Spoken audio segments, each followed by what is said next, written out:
दोस्तों, अगर आप अपनी खुद की कंपनी डालना चाहते हैं, खुद का प्रोडक्ट लॉन्च करना चाहते हैं, तो दोस्तों इस वीडियो को ध्यान से अंत तक सुनिएगा, देखिएगा। आज के वीडियो में हम अपने 35 साल के मार्केटिंग एक्सपीरियंस शेयर करेंगे कि हम अपने बिजनेस में कहां कहां फेल होते हैं, कौन सी गलतियां करते हैं, वो एक्सपीरियंस आपसे शेयर करेंगे। हो सकता है दोस्तों यह जानकारी आपको खुद के बिजनेस करने में बहुत ही महत्वपूर्ण साबित होगी, आपको फेल होने से बचाएगी। दोस्तों, अगर आप भी किसी का बिजनेस देख करके करने के बारे में सोच रहे हैं या YouTube पे बहुत सारी वीडियो पड़ी हुई है कि जैसे भैया ये वीडियो कर लीजिए, लाखों रुपए महीना कमाएंगे, अगर ऐसा कुछ देख करके आप खुद बिजनेस करना चाहते हैं तो दोस्तों वीडियो को जरूर देखिएगा। तो दोस्तों चलिए जानते हैं हम कौन सी 4 गलतियां करते हैं और कौन सी 4 बातों को जानना बहुत ज़रूरी है खुद का बिजनेस करने के लिए।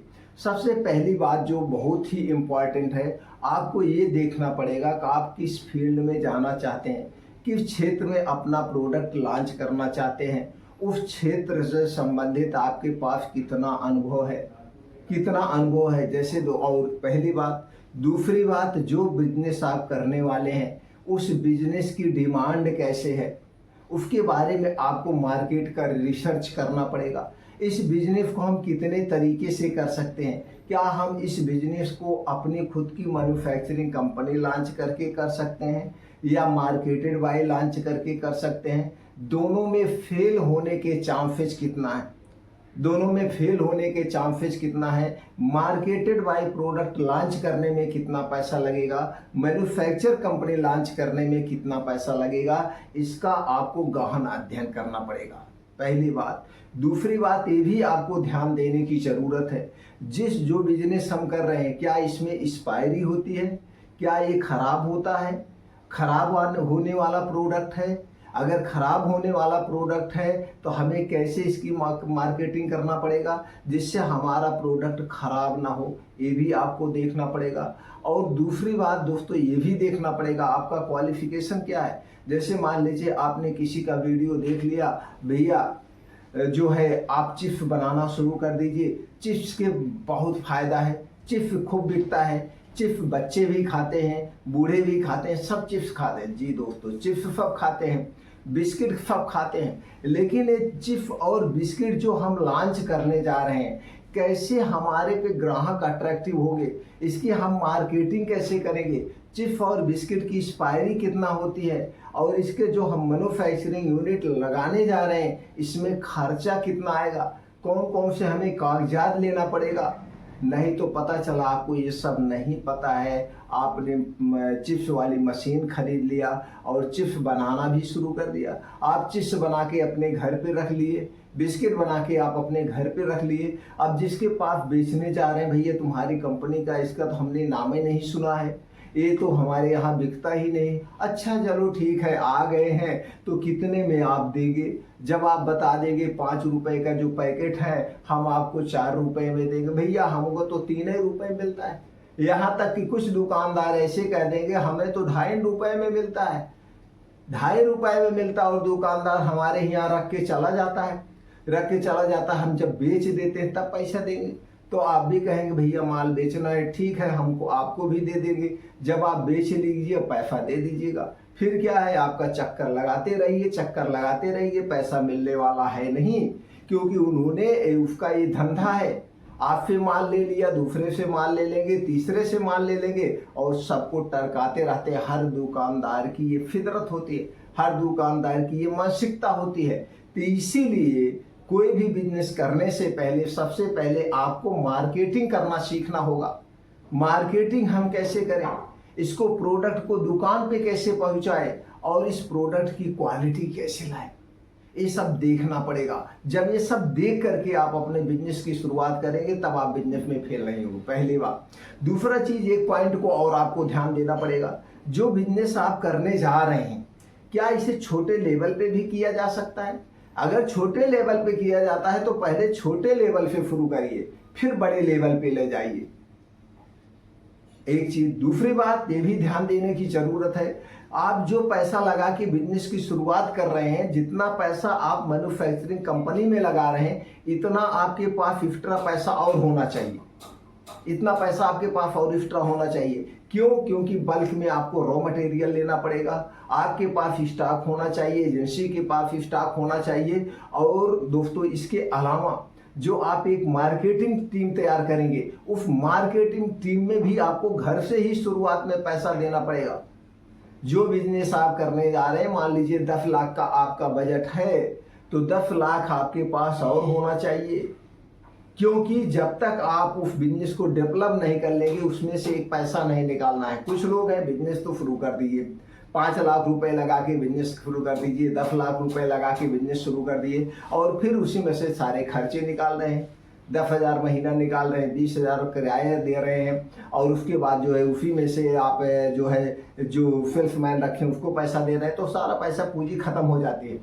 इसलिए 1 साल तक या 2 साल तक आप उसमें से पैसा नहीं निकालेंगे। जो भी पूंजी है वो पूंजी आपकी सेफ रहनी चाहिए, ये होना चाहिए। और अगली बात, अब जैसे मान लीजिए आप बिस्किट का बिजनेस करने वाले हैं या चिप्स का बिजनेस करने वाले हैं। मान लीजिए आप बिस्किट का बिजनेस करेंगे। क्या करेंगे? बिस्किट का बिजनेस। अब दोस्तों, ये बिस्किट का बिजनेस बिना फैक्ट्री डाले हम कर सकते हैं। अगर हम बिस्किट की फैक्ट्री डाल रहे हैं तो कम से कम, अगर छोटी फैक्ट्री डाल रहे हैं तो 10 लाख की लागत आएगी। 10 लाख की लागत कम से कम, तभी आपको प्रॉफिट होगा। अब इस 10 लाख की लागत वाली जो बिजनेस है, लागत वाला जो बिजनेस है, इसे जब हम 2 लाख में कर सकते हैं तो 10 लाख लगाने की क्या जरूरत है? अब 2 लाख में कैसे करेंगे? जैसे दोस्तों, हम आप लोगों को अपने हर एक वीडियो में बताते हैं कि जब आज हमारे आपके बीच में 2 टाइप की कंपनियां हैं, एक मैन्युफैक्चर बाई और एक marketed by. Manufacture by company है और मार्केटेड बाई कंपनी है। अब मैन्युफैक्चर बाई कंपनी वो होती है जो सिर्फ दूसरे के लिए माल बनाती है, अपना माल नहीं बेचती है मार्केट में। और दूसरी टाइप की कंपनियां ये हैं जो मार्केटेड और मैन्युफैक्चर दोनों टाइप की कंपनी, वो मतलब अपना माल भी बनाती हैं और माल बेचती हैं। तो जब हम नए हैं और हमारे पास बजट कम है, अगर आपके पास बजट ज़्यादा है तो कोई बात नहीं, अगर बजट का अभाव है तो हमें मार्केटेड बाय बिजनेस करना चाहिए। अब मार्केटेड बाय बिजनेस में क्या होता है, तो मान लीजिए आप बिस्किट का मार्केटेड बाय करेंगे तो आपको क्या लेना होगा? जीएसटी नंबर लेना होगा, FSCI रजिस्ट्रेशन करवाना होगा, और इसके अलावा आपका एक प्रोडक्ट ब्रांड का नाम रखना होगा, उसको ट्रेडमार्क रजिस्टर्ड करवाना पड़ेगा। और ये सारी प्रक्रिया मैन्युफैक्चर बाय में भी करना है। इतने ही लागत में आप अपने मार्केटेड बाय बिस्किट का बिजनेस कर सकते हैं। अब मान लीजिए आपने 5 रुपए पैकेट वाला 1000 बिस्किट का पैकेट आपने बनवा लिया। मान लीजिए आपको 3 रुपए में एक पैकेट बन रहा है, तो 1000 पैकेट आप बनवा रहे हैं, तो कितने का हुआ? 30,000 का आपने 30,000 रुपए में आप अपने बिस्किट की शुरुआत कर दिया। अब 30,000 में आपका बिस्किट बन के रेडी हो गया। अब जाइए इसे मार्केट में बेचिए। मार्केट में बेच के बेचना तो सीखिए, जो मेन जरूरी है, मार्केटिंग करना तो सीखिए। जब आप बेचने जाएंगे ना, जो बातें सुनने को मिलता है, आप कहें भैया हटाइए। इसीलिए सबसे पहले हमें मार्केटेड बाय बिजनेस करना चाहिए। और जब हम अगर नए हैं तो नए में ऐसे प्रोडक्ट का चुनाव करना चाहिए जिसमें एक्सपायरी ना हो। अब बिस्किट की एक्सपायरी 6 महीने होती है। अब 6 महीने में अगर आप बिस्किट और चिप्स नहीं बेच पाए, चिप्स की एक्सपायरी 3 महीने होती है। अगर हम नहीं बेच पाए तो हमारा सारा पैसा फ्लॉप हो जाता है। और कोई जरूरी नहीं जितना आपने उत्पादन किया सारा माल बिक ही जाएगा। इसीलिए कंपनियां बंद हो जाती हैं। बहुत सारे लोग हैं जो वीडियो देख देख करके कंपनी बंद कर चुके हैं। इसीलिए सबसे पहले मार्केटेड बाय बिजनेस करना चाहिए और ऐसे बिजनेस का सिलेक्शन करना चाहिए जिसमें एक्सपायरी ना हो। अब एक्सपायरी ना होने वाले बहुत सारे बिजनेस है। कपड़े का बिजनेस है, जूते चप्पल का बिजनेस है, ऐसे बहुत सारे बिजनेस हैं जिसमें एक्सपायरी नाम की कोई चीजें नहीं होती है। साबुन निरमा का बिजनेस है। मान लीजिए नहाने वाले साबुन में होता है लेकिन निरमे में एक्सपायरी नहीं होती है। तो ये देखिए एक्सपायरी नहीं होती भी 2-3 साल होती है। तो हमें ऐसे प्रोडक्ट को सिलेक्ट करना चाहिए जिसमें एक्सपायरी ना के बराबर हो अगर हम नए हैं। और सबसे पहली बात तो ये आप हमेशा याद रखिएगा, कोई बिजनेस करने से पहले उसकी मार्केटिंग करना सीख लीजिए, मार्केटिंग टीम तैयार करना सीख लीजिए, फिर आप बिजनेस करेंगे तो कभी आप फेल नहीं होंगे। ये होता है मूल मंत्र। और यही सारी गलतियां लोग करते हैं जिसके कारण वो फ्लॉप हो जाते हैं। तो ये सारी गलतियां आपको नहीं करना है। एकदम सही तरीके से बिजनेस करने के लिए ये सारी चीजें आपको सीखना जरूरी होता है। तो दोस्तों, अगर आप मार्केटिंग टीम तैयार करना चाहते हैं तो आप हमें कमेंट सेक्शन में बताइए कैसे मार्केटिंग टीम तैयार की जाती है। हम आपको उस पर डिटेल में वीडियो बना देंगे। या आप कौन सा बिजनेस करना चाहते हैं उस बिजनेस का नाम बताइए। किस क्षेत्र में आप बिजनेस करना चाहते हैं उस क्षेत्र का नाम बताइए। हम इस क्षेत्र में सर बिजनेस करना चाहते हैं तो आप हमें बताइए, तो हम पूरी डिटेल आपको बता देंगे कि आप अपनी मैन्युफैक्चरिंग यूनिट डालिए या मार्केटेड बाय बिजनेस करिए। अगर आप मैन्युफैक्चरिंग यूनिट डाल रहे हैं तो छोटे स्तर पे कैसे करें, बड़े स्तर पे कैसे करें, इसकी सारी जानकारी हम आपको दे देंगे। क्योंकि दोस्तों, मैं 1990 से मार्केटिंग का काम कर रहा हूं। मेरा मेन काम है दवाओं का काम। मैं 1990 से दवा का छोटे स्तर से शुरू करके बड़े लेवल पे यदि अपनी खुद की कंपनी भी लॉन्च कर चुका हूं। तो दोस्तों, ये होता है बिजनेस करने का सही तरीका। फिर मिलते हैं अगले वीडियो में दोस्तों।